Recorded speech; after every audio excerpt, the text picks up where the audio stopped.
Hello everyone, welcome back to my channel. Pride and Prejudice. Read aloud with my cat. One page a day. Reading aloud has become the best part of my day. It's just me and my little kitty. No works, no kids, no chores. I'm really enjoying it. So let's move on to page 7, chapter 3.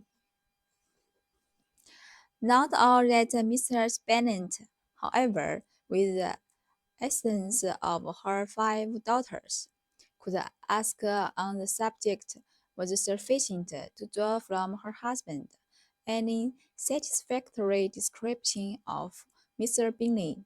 They attacked him in various ways, with fair-faced questions, ingenious suppositions, and distant surmises, but he eluded the skill of them all, and they were at last obliged to accept the second-hand intelligence of their neighbor, Lady Lucas.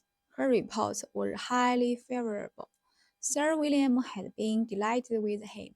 He was quite young, wonderfully handsome, extremely agreeable, and to crown the whole,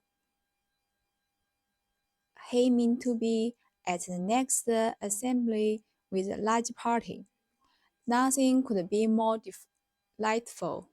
To be fond of dancing was a certain step towards falling in love, and the very lively hopes of Mr. Bingley's heart were entertained.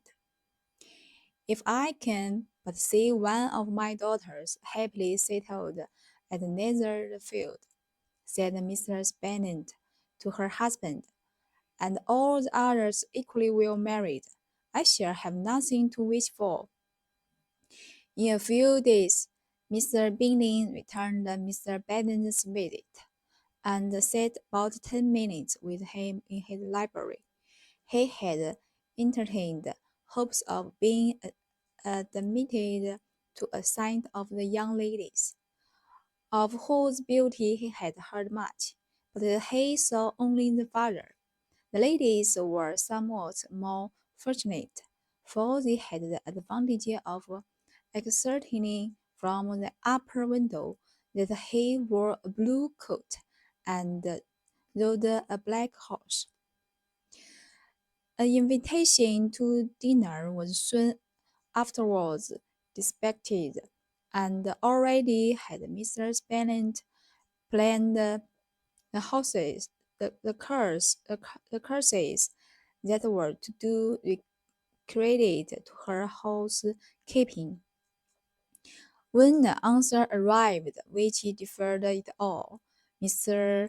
Bingley was obliged to be in town the following day, and consequently unable to accept the honor of their invitation.